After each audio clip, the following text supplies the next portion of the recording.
Hey Raghunath, tell everyone about our Patreon community. Sure, Kastuba. The Wisdom of the Sages Patreon community is an incredible online yoga resource. If you like the type of yoga wisdom and culture we share on the show, then our Patreon community is a great next step. This is a listener-supported podcast, and any level of sponsorship will unlock a wide range of live and archived classes, talks, and even workshops. Raghunath teaches, I teach, and we have a host of other excellent teachers on topics ranging from yoga philosophy, asana classes, storytelling, Ayurveda, kirtan, cooking, meditation, and a lot more. We even have an incredible online Bhakti 12-step recovery group. So if you want to check it out, go to patreon.com/wisdom of the sages. All right, let's get it on. Bhagavate Vasudevaya. Om Namo Bhagavate Vasudevaya. Om Namo Bhagavate Vasudevaya.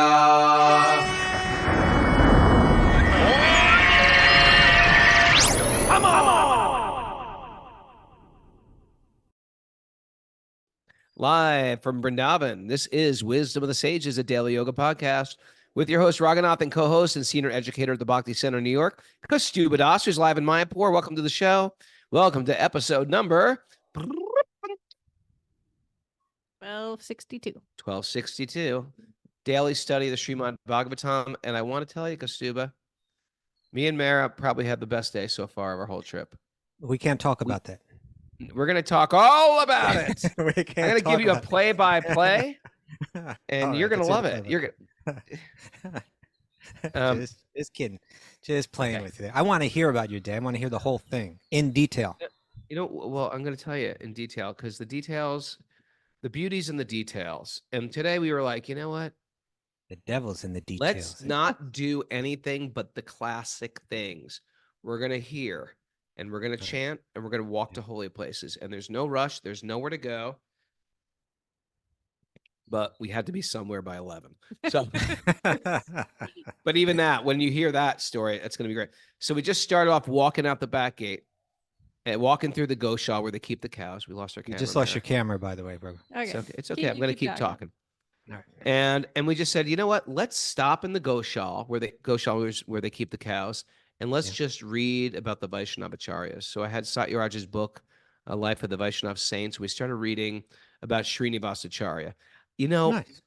there's something very important about our transformation by hearing the lives about saints, hearing how they lived, hearing who their associates were, who their gurus were, what inspired them on their spiritual path.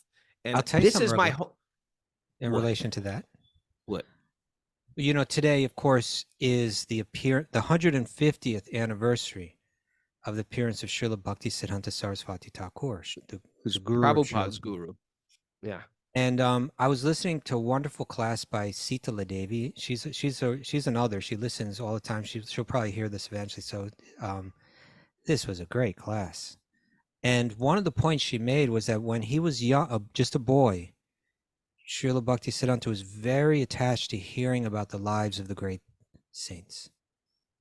Mm. And you can see how it just led to him taking that life himself. I think when you have young kids, if they find an attachment in hearing about those people, it can really help direct their entire life. So Well, let's hear. So ahead. I was just going to say also on a related note, since we were talking about the details, is we'd gone to those samadhis. Oh, you know how there's the devotees samadhis Oh, there, yeah. like Mona Devi's samadhi, and Guna Grandma's yeah, and so we'd Samadhi. gone there to offer our Vibhu obeisances. Chaitanya. Yeah, Chaitanya Samadhi, Purnachand Goswami Samadhi, all these people that were in our life, actively in our life. And just to say a prayer at each one. Is that where Kadamba Kanana Swami's? Kadamba Kanana Yeah. Samadhi is there too. It was special.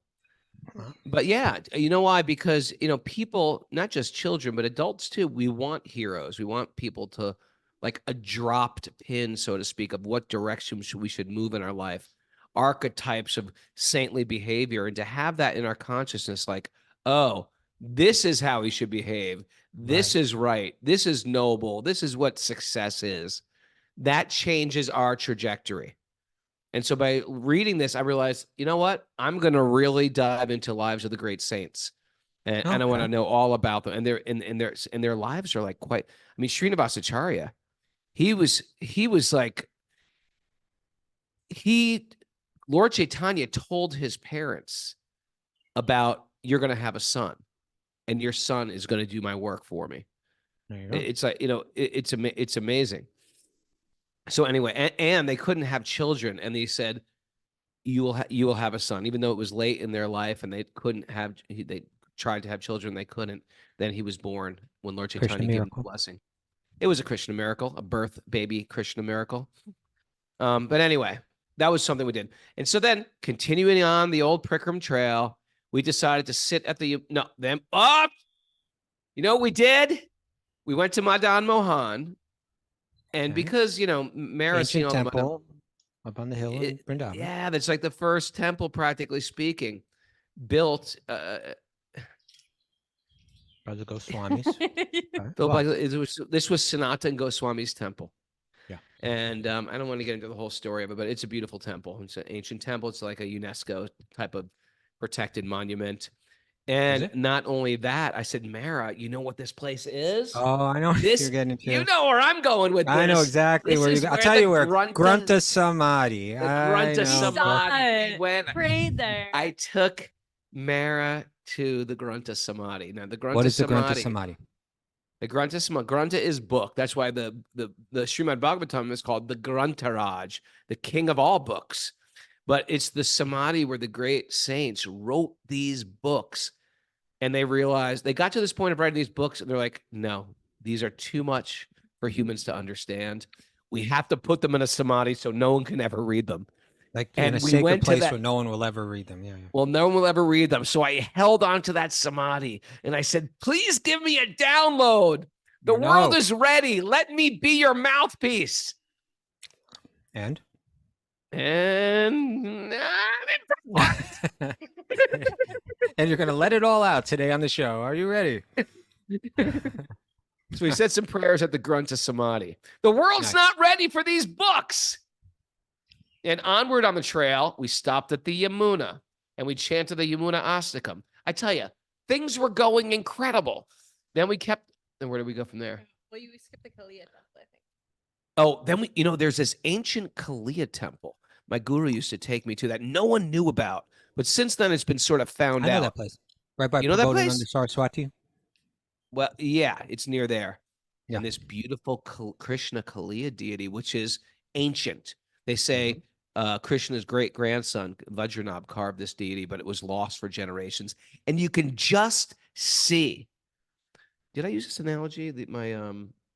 Not Atlantic City. What's the other place where Las Vegas?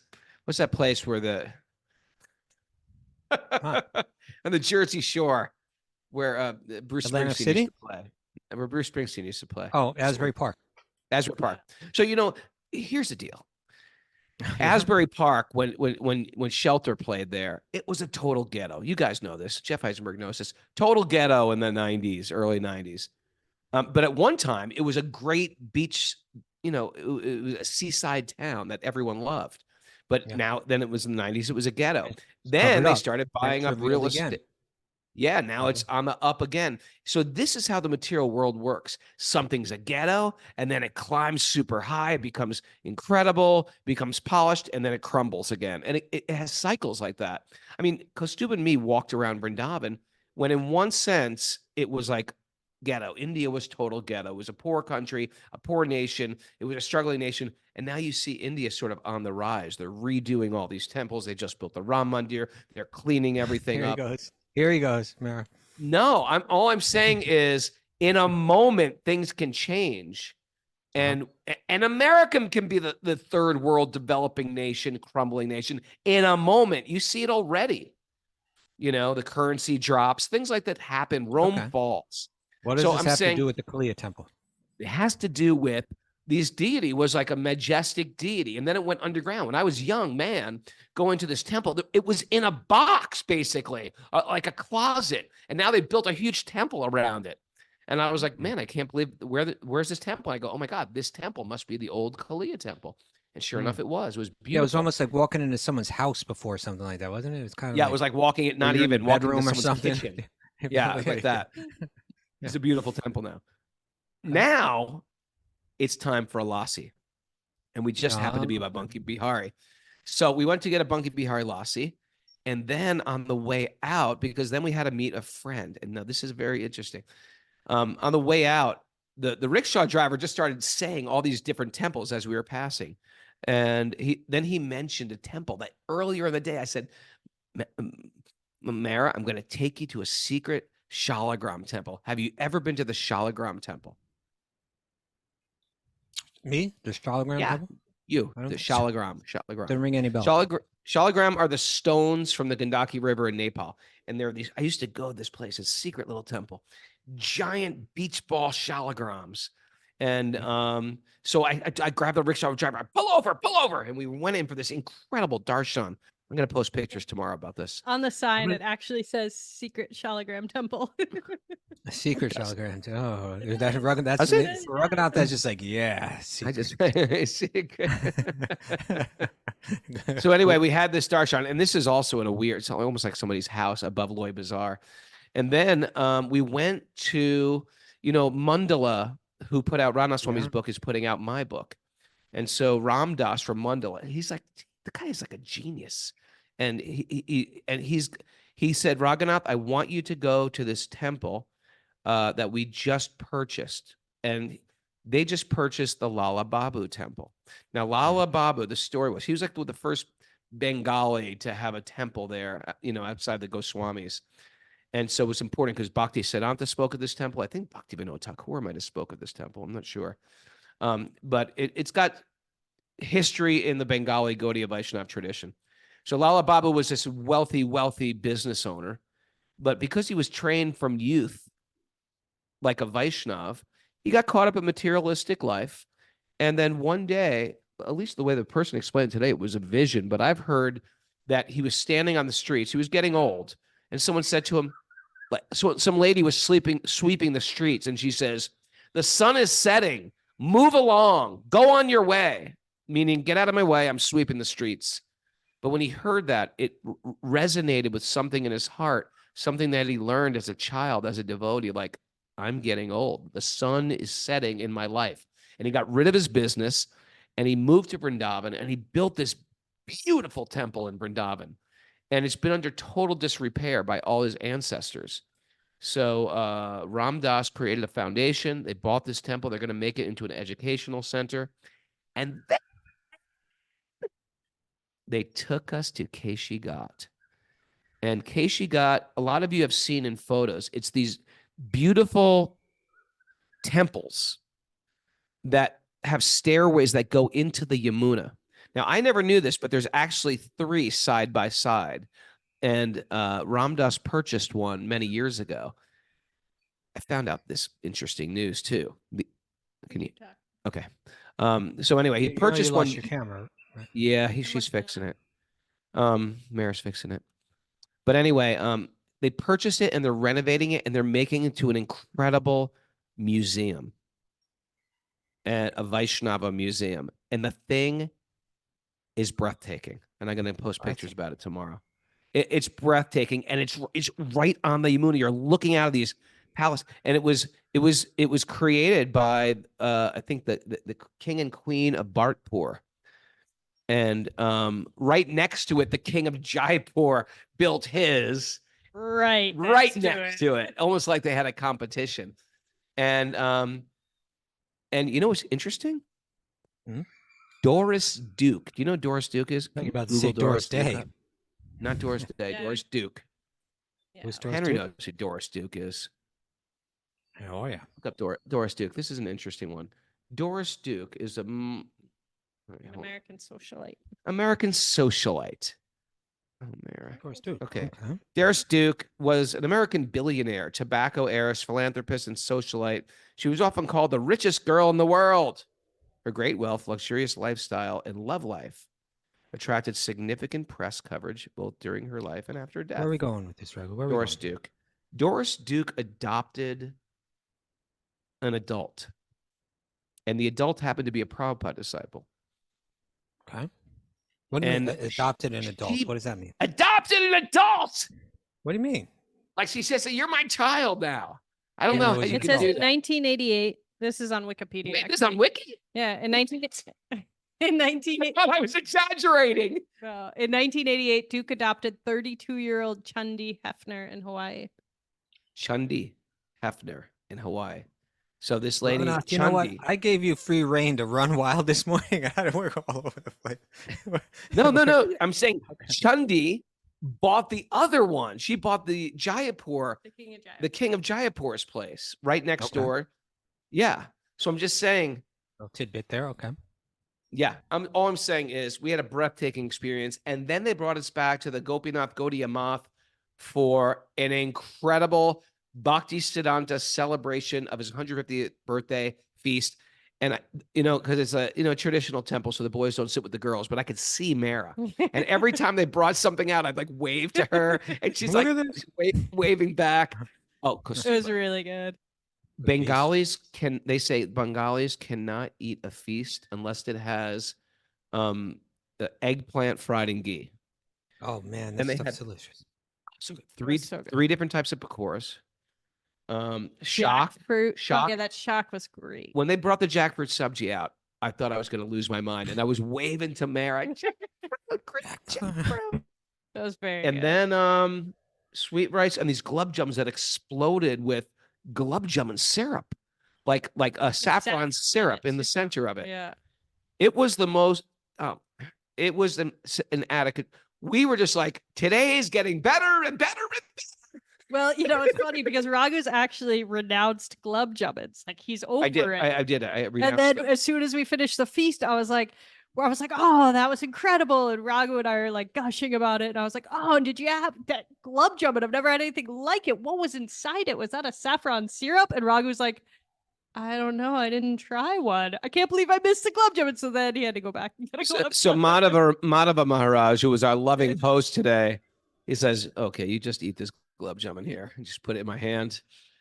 And that was it. And that was our day. And we were just like beaming. We were beaming like bright lights. And it was all from the simple process of hearing and chanting in holy places, seeing holy places.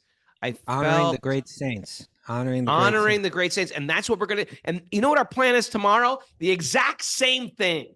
I'm going to tell you where to go, Raghunath. I'm going to tell you where to wander. Because you've never been there. Yeah, tell me. Ganasham's temple. Oh, I don't know where that is. Just ask around. It's not so hard to find. Ganasham's temple. Come on. Okay. You gotta go. Okay. I'm gonna go. You know where I'm gonna go tomorrow? Advaita Vat, Nityananda Vat. You know where else I went today too? Where did you go, Raghunath? Yugala Kishore. Yugala Kishore is it. You can see it's part of the skyline of Vrindavan. Mm-hmm. See, there was 4 temples that Hare Krishna, Akbar contributed to the Vaishnava community. Emperor Akbar, the Mughal Akbar, contributed money to build these 4 temples. And Yugala Kishore, Madan Mohan, Gopinath, Govindaji, and Gopinath. And they're all built in a similar motif and the dark red sandstone. So I never went to Yugala Kishore. And that's where, right next door, Prabhupada lived for 2 years before he took sannyas. And these, I tell you, there's always a new cool place to discover in Vrindavan. All right. Well, you discover that Ganasham's temple there. What's the deity's name? This is a temple that it was built on the spot. It's in the Radhanath Swami's The Journey Home, where there's this one great saint, and he just was living in someone's house in their closet. He had his little temple. What was the deity's name again? Ganasham. The deity's name was Ganasham. The devotee's name was? The devotee's name was Ganasham. Yeah. Ganasham. You're right. Ganasham was the devotee's name. Yeah. You are someone's friend, right? I always say, you are my friend. Yeah. Yeah. Thakurji. Krishna's friend. Yeah. You are Krishna's friend. Yeah. So that's All our right, day. Raghunath, It was quite you ready to hear wonderful. about my day? Yeah. Oh, she has a mansion in Newport, You're Doris not listening Duke. to my day. You don't care at all about my day. I mean, how are you gonna match that day, man? He's in my Oh, I had a apartment. great I know day. you're. Did you? Oh yeah. Okay, good luck with that. No, me, I'm saying good luck. We did a lot of exciting things. I'm sure it was great in a very casual way. Well, yeah, I don't. I'm not enjoying the world on your level, Raghunath. I'll just put that out there. That's let the world know. Okay, go on, that- my friend. Go on. So this is not a competition. You enjoy on a higher level than me. That's been established. Well, it's Srila Bhaktisiddhanta Saraswati Thakur's 150th anniversary of his appearance, his birthday. This place is going crazy, Raghunath. I mean, this is where so much of his seva was. I heard they have big kirtans down the street there in Oh yeah, Mayapur. huge kirtans, and of course the temple room, because the yearly festival here that builds up to Gaur Purnima, the birth of Sri Chaitanya, it's building up now. So like, oh, it's so crowded here. Can't believe it. It's like it's kind of not worth it to go to the morning program anymore because it's just so crowded. So packed. But Careful, the Bhagavatam Maya will class. make you make that excuse, Prabhu. Okay. It could be Maya. Okay. I'm just going to give you a I'll keep little that in mind. advice. But I went to the Bhagavatam class. It was given by Bhakti Vikas Swami, who wrote a book on Srila Bhaktisiddhanta? And Sure. so many, there was just a mood in the room. It's kind of like here we are. Here we are, a manifestation of the vision and the devotion and the seva of Srila Bhaktisiddhanta Saraswati Thakur. And it's something special about it. Like today was the day where they opened up the wing of the Nrsingadev temple and the big Oh, really? POVP. At least they're supposed to. Did they And bring the deity in there? No, that won't be for a long time. But just so Okay. you can go in and see what is it going to be like, And I only have one more day here and then I leave. And it's a 3-day thing. You leave tomorrow? The day after tomorrow. Oh, man. And so after the Okay. class, I was kind of flying high in remembrance of Srila Bhaktisiddhanta Saraswati. What a figure. What a brilliant scholar. What a completely sold out devotee, Vaishnava. And what a visionary. And again, Yeah. we are recipients of his grace, so many decades later.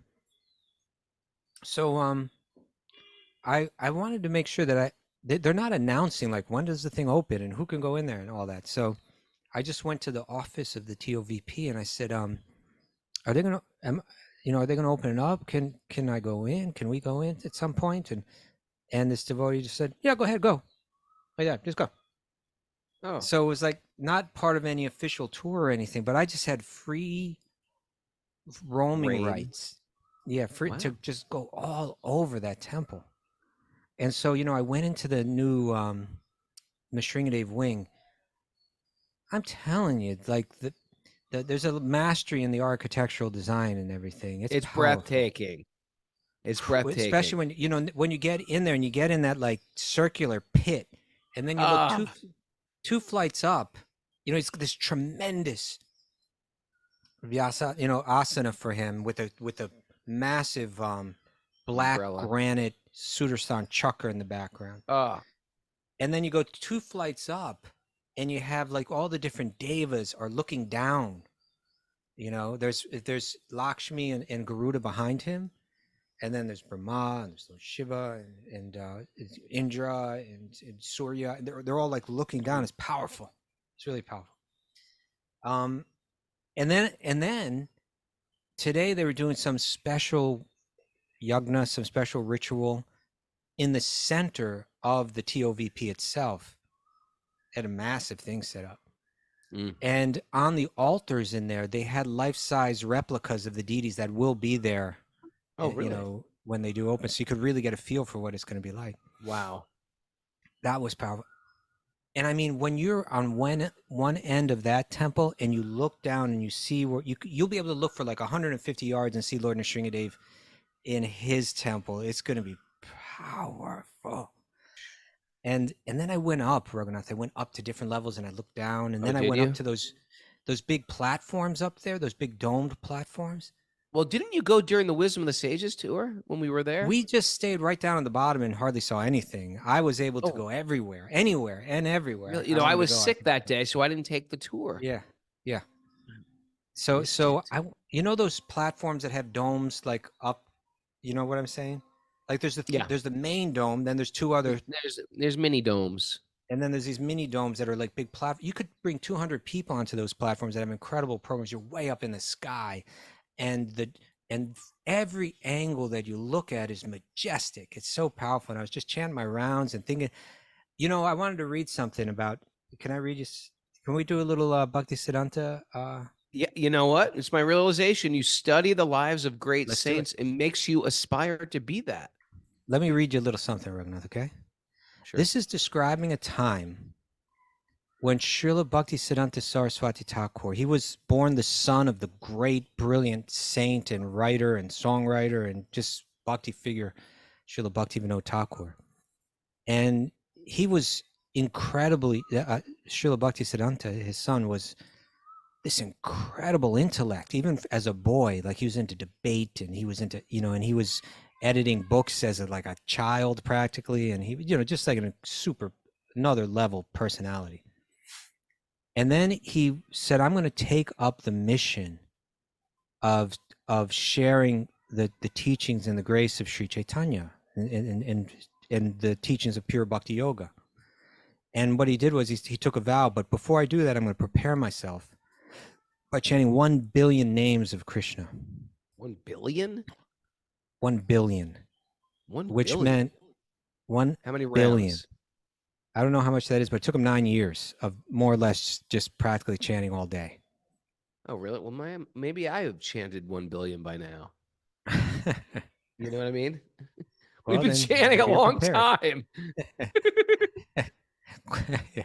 So I wonder how So many then- names I've chanted, Kastuba. So when he was finally ready, you know, he was thinking of taking up this mission, and then his father passed away, and his guru, Oh. Gorkishore Das Babaji, passed away, and that really sent him into some very deep emotions, you know. So I'm going to read a little something, and then I want to read about this dream that he had, Raghunath. I didn't mean any offense by that. I was just curious. Like how many times have we chanted? I don't know how. I don't know. Forgive me if that was offensive. I don't I think it was didn't mean to- offensive. I think I didn't mean to minimize his chanting no. 1 billion names. I'm just wondering how many names I've chanted. That's all. Go ahead. So Srila Bhaktisiddhanta Saraswati Prabhupada was feeling very discouraged in the absence of Srila Bhaktivinoda Thakur and Srila Gorkishore Das Babaji Maharaj. Seeing the helpless condition of the spiritual section in the country and the propaganda of the sahajyas, the imitators, these people who took bhakti very cheap and just kind of made a mockery of it practically. And that was just taken over, you know? And he felt alone now, you know? He was thinking, how will I fulfill the desire of my spiritual masters? How will I be able to teach this message of Sri Chaitanya Mahaprabhu? I do not have enough money or manpower, nor do I have any knowledge or talent that would enchant the public. I have no material skill or wealth.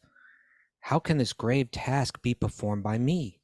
I won't be able to teach this message, the message of my spiritual masters. Thinking this, he displayed his pastime of gloom and depression.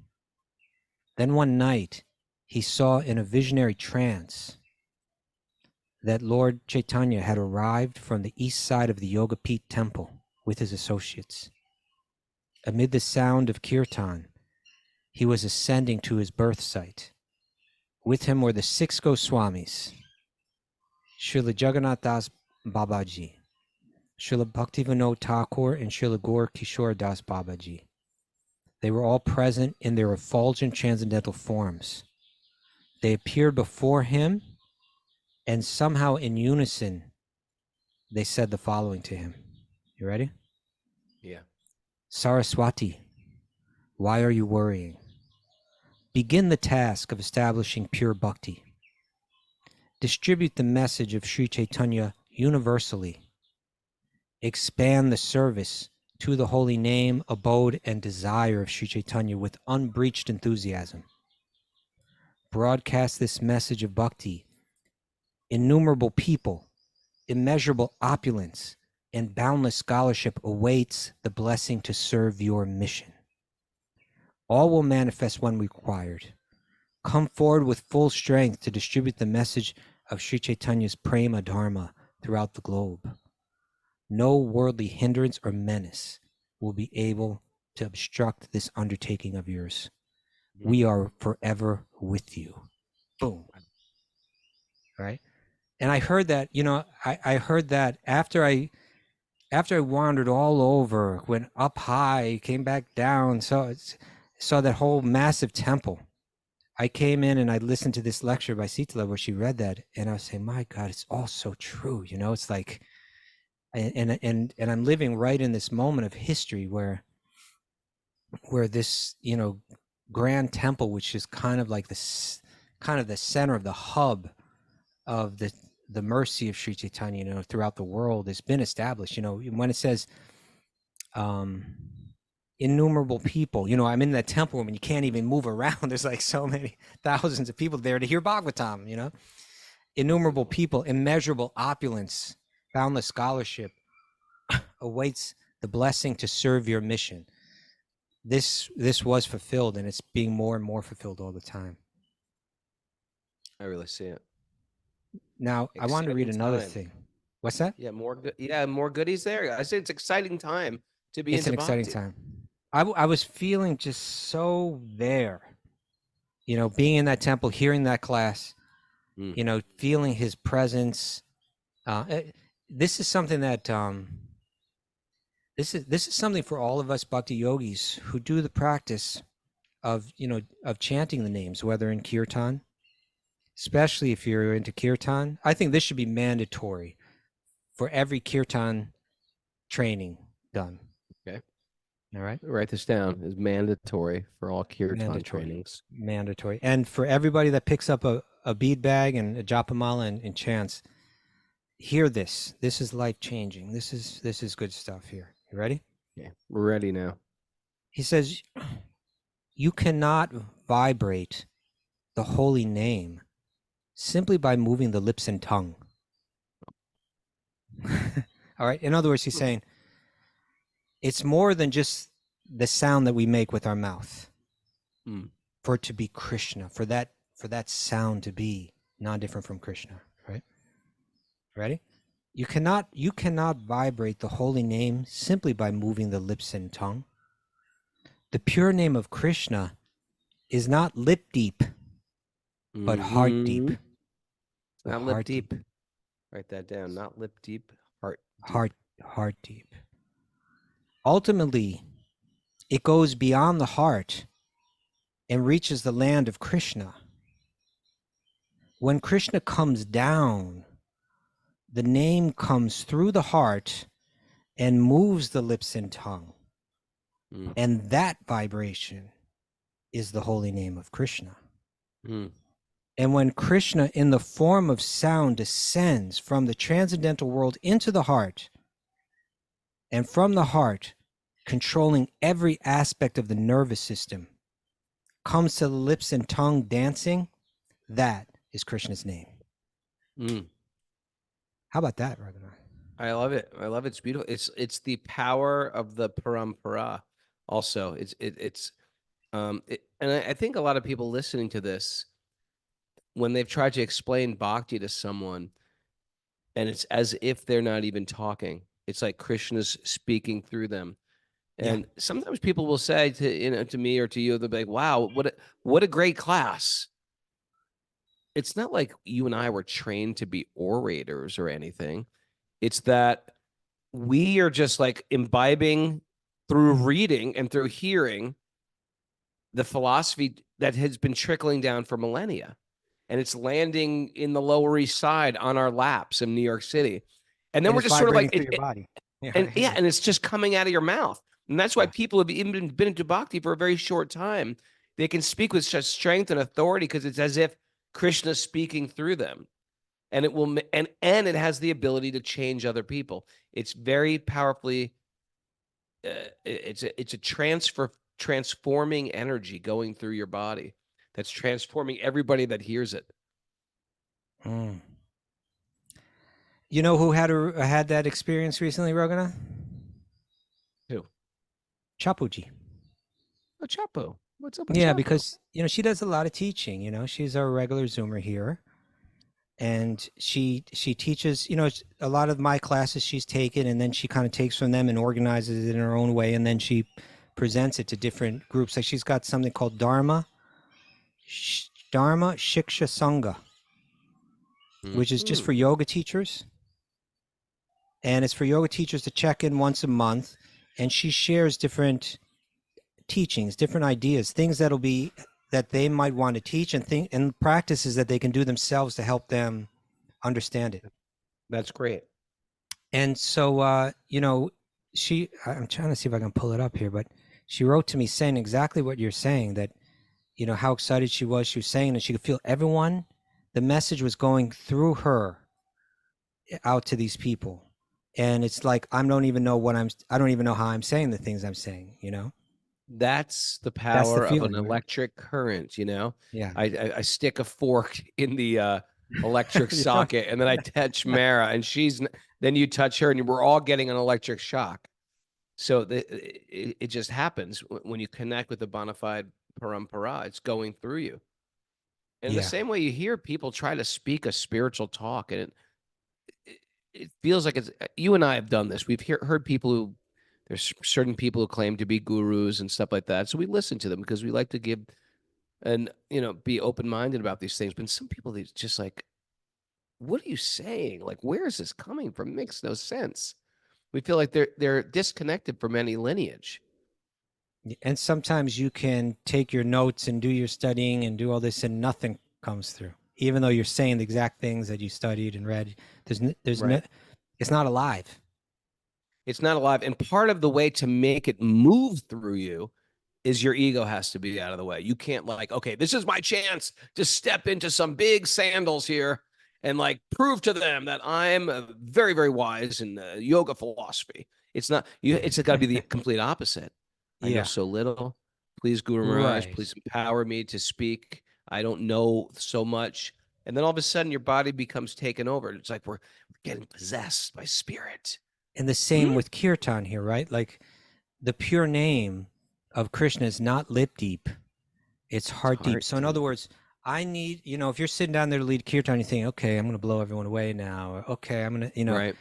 You don't have your fork in the outlet. You're not connected. You're not plugged in. So should that takeaway be stick your fork in the electrical socket? Keep it in there. Hold on tight. Keep the fork in the electric socket, kids. And so one has to try, in some way, if one drop can come down and enter my heart, then that can rise up to my lips and come out. And that one drop will be worth more than all of my power, multiplied by 1 billion, I like that one, huh? Yeah. You think that should be mandatory? Yeah. Probably? Yeah. Okay. Yeah. What are you talking about? Oh, yeah. What are you talking about? Now, there's something else I can read, Raghu, if you like.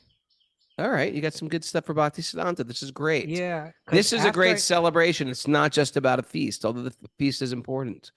But yes, it's good about hearing about him. After I went up, and I went all the way up to the top, and I was just blown away. Came back down. Then I went out the front. And those that were here with us, a few weeks ago when we had our pilgrimage to Mayapur can remember in the front, there were 2 big statues that were covered, like, I don't know, kind of like they were just wrapped up in big bags. Yeah, what was that about? That was Jai and Vijay, the gatekeepers. Okay. So the gatekeepers, they have forms like Vishnu with 4 arms. Yeah. They were uncovered today. And my God, they're huge and powerful and beautiful. And you can stand right up there. They're so big, their feet. And then I wandered down, and then there's underneath the temple are all these offices and different rooms for different kind of get-togethers and all of that.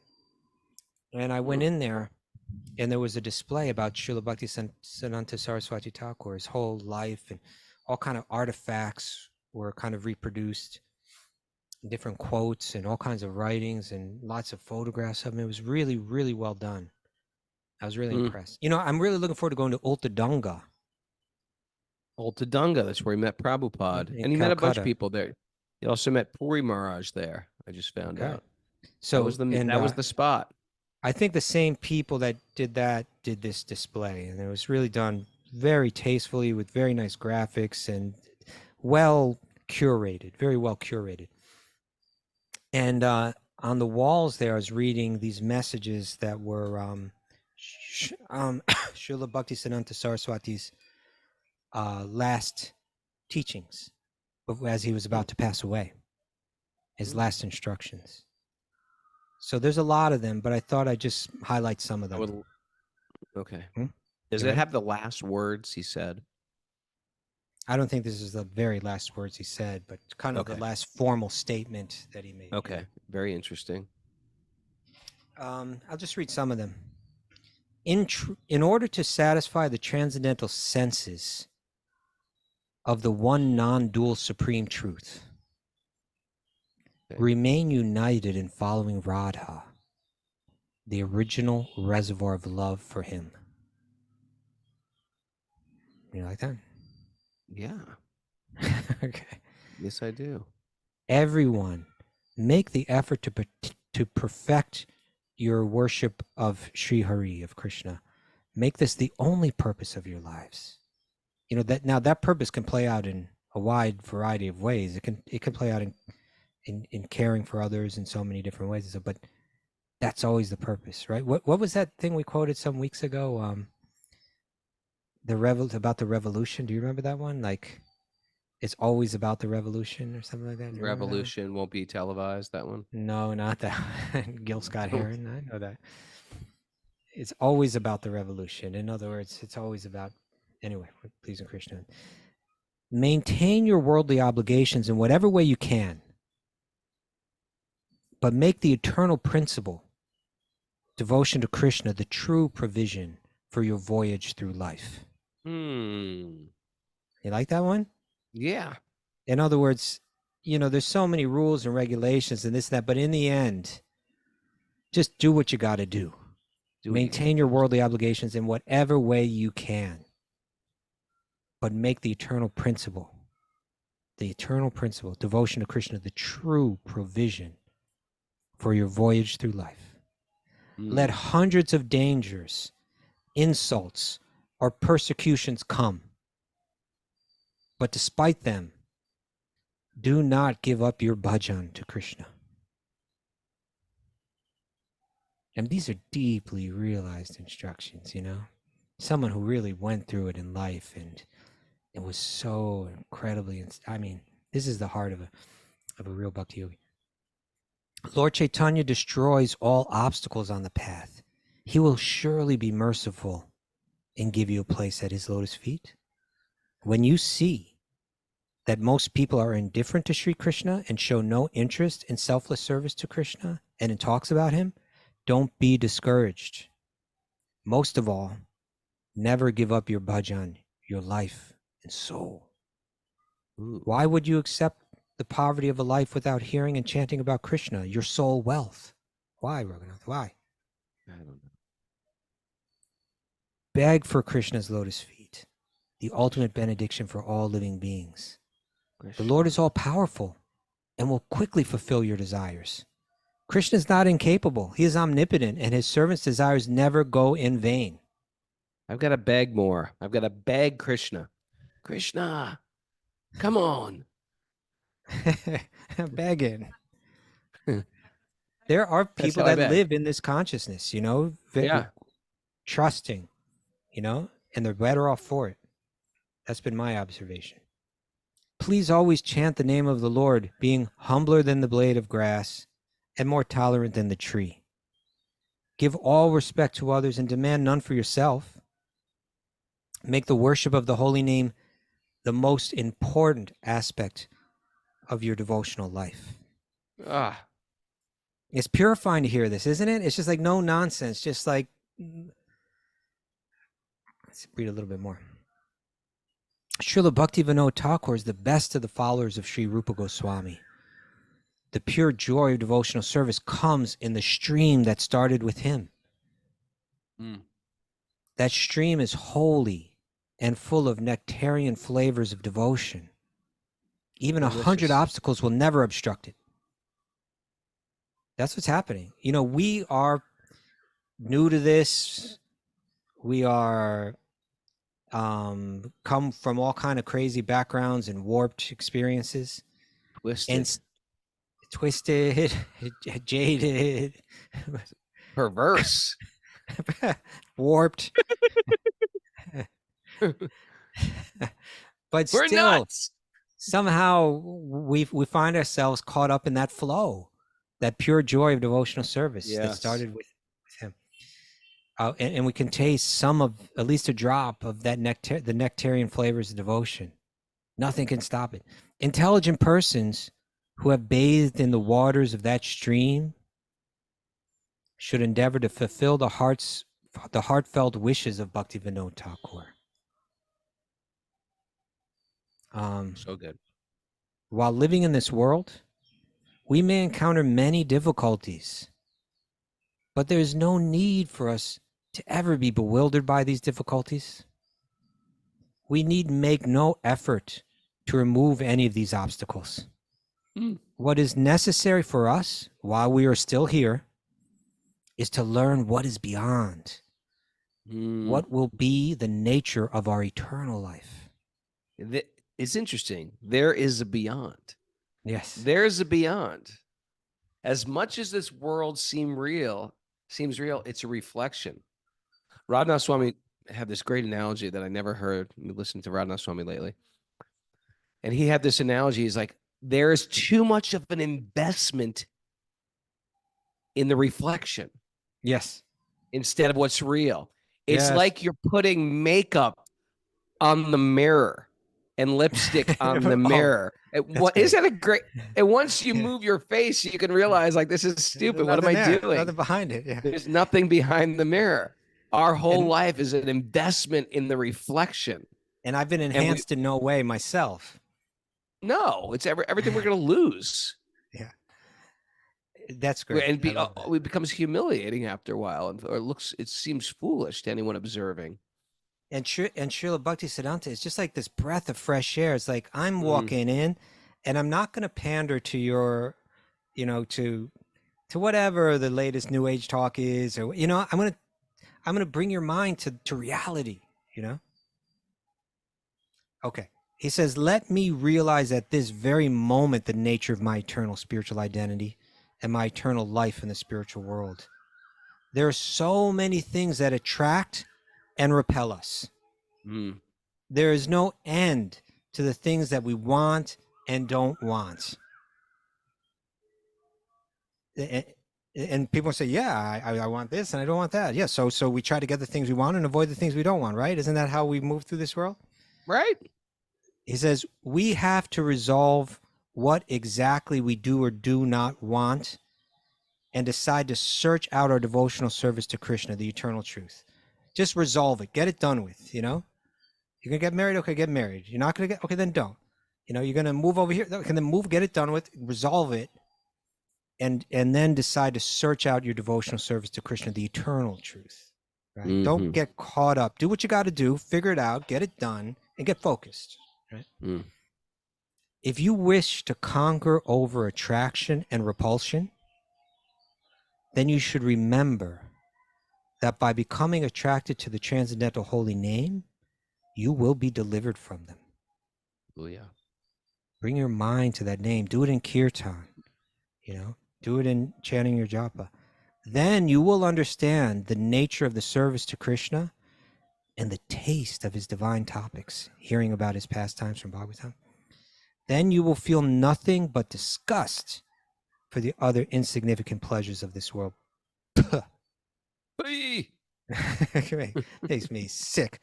You know, again, like when you go to social media and you start scrolling and you so much stupid stuff. It's like, oh my God, it's silly, it's absurd, it's vulgar, it's just so much of this world is there, Mm. As you increase cultivating your consciousness of Krishna, your thirst for material sense objects will decrease. The philosophy of Krishna consciousness is very perplexing. At first, it seems startling and full of complex details. Yeah, sure. The holy name is more compassionate than the Lord of the name himself. If one takes shelter of that name, then it unravels all these philosophical complexities. Sounds like what you're saying, Prabhu, is we got to get serious about our chanting of the holy name. That sounds like what he's saying, yes. So if you're new to this, 1 round a day, Around a day. sitting there with deep contemplation, just chant. If you want to chant more, you can chant more. Make a commitment to at least 1 round a day, calling divinity, God, however you want to perceive God, into your life. So I'm saying, how can I be of service? And make that prayer the intention. How can I be of service? How can you engage me in your service? Please take me.